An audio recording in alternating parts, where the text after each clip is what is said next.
Bismillahirrahmanirrahim. Assalamualaikum warahmatullahi wabarakatuh. Waalaikumsalam. Kita akan melakukan kegiatan mentoring sekaligus kegiatan pendampingan bagi teman-teman sekalian terkait pemanfaatan papan interaktif digital. Adapun tujuan pendampingan kali ini yang pertama, secara umum saya harapkan teman-teman bisa mengoperasikan secara mandiri papan interaktif digitalnya tanpa perlu lagi ada keraguan, semuanya sudah harus percaya diri. Kemudian yang kedua, mampu memanfaatkan fitur ruang murid yang baik teman-teman. Yang pertama, panel utama ini, kemudian ada perangkat penghubung atau kabel ya. Ini yang besar namanya kabel HDMI. Namun kabel ini fungsinya hanya untuk menghubungkan sebagai proyektor sana. Agar laptop kita bisa kita secara interaktif, kita perlu kombinasi dua kabel ini. Namanya kabel HDMI dan kabel TOLS namanya. Langkah pertama teman-teman untuk menggunakan PID ini. Nah, pada saat bunyi nada seperti tadi itu menandakan bahwa PID kita sudah berada pada posisi standby. Nah, Bapak Ibu, pada saat sampai di sini, Bapak Ibu sudah bisa menggunakan beberapa aplikasi standar, misalnya papan tulis, berbagi layar, dan seterusnya. Saya akan mencoba untuk memperagakan bagaimana cara menyambungkan tampilan yang ada di laptop dengan PID, dan sekaligus itu bisa kita lakukan interaksi.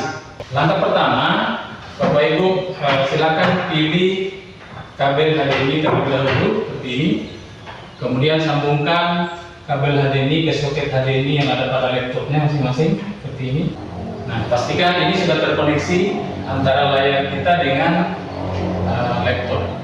Jika sudah tersambung seperti ini, maka langkah kedua, sambungkan kabel USB tipe A ke soket samping yang terdapat pada PID. Pastikan yang sama dengan ini ya. Setelah terpasang, kemudian yang satunya ini kita sambungkan dengan soket USB yang terdapat pada laptop kita. Pastikan juga terpasang dengan sempurna. Oke. Jika terdengar bunyi beep di layar, itu artinya kabel TOLS-nya sudah berfungsi. Untuk memastikan, ini bisa kita klik di sini. Jadi sekarang yang tampil ini adalah layar yang ada pada laptop saya kan. Jadi nanti perhatikan apa yang saya lakukan di sini, itu juga akan terjadi di sana. Contoh saya buka tombol startnya, maka itu juga terjadi di sana. Jadi seolah-olah saya mengoperasikan laptop melalui PID. Oke? Bisa dipahami teman-teman? Bisa ya? Oke, selanjutnya kalau ini sudah Bapak Ibu sudah paham, berarti saya minta nanti teman-teman secara bergiliran untuk memperagakan apa yang saya lakukan tadi, mulai dari awal menghidupkannya sampai menyambung seperti ini. Kalau bisa gunakan laptop masing-masing. Selain perhatikan ya, supaya kalau ada kendala nanti pasti ada. Pertama, pasang stekernya.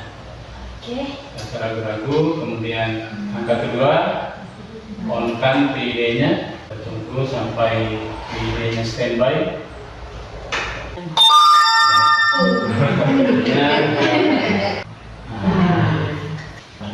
Bisa buka salah satu gambar, misalnya satu gambar siswa menarik meja.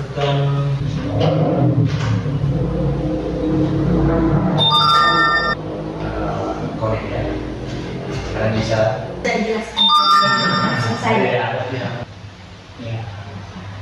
Oke. Tujuan pendampingan hari ini. Yang kedua adalah bagaimana kita memanfaatkan fitur ruang murid. Oke.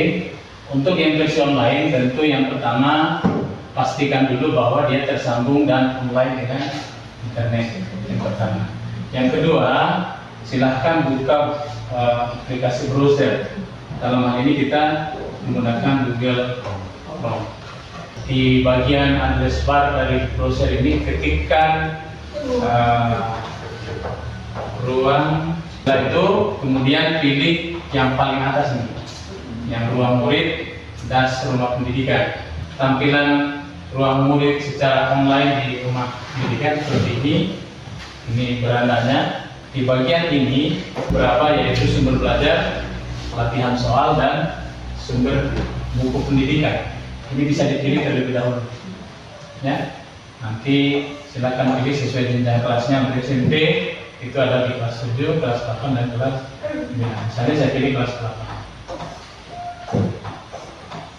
Kemudian klik mulai eksplorasi. Oke.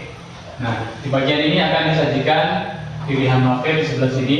Kemudian ada 3 yang merupakan pilihan yang sangat direkomendasikan untuk PID, yaitu sumber belajar interaktif, lab maya khususnya lain, kemudian game edukasi. Atau misalnya kalau kita mau langsung ke topiknya atau temanya, bisa kita gunakan fitur pencarian di sini. Akan muncul beberapa, termasuk yang ada hubungannya dengan bahasa Indonesia. Ya? Bagaimana? Oh ya, oh ya, Sorry.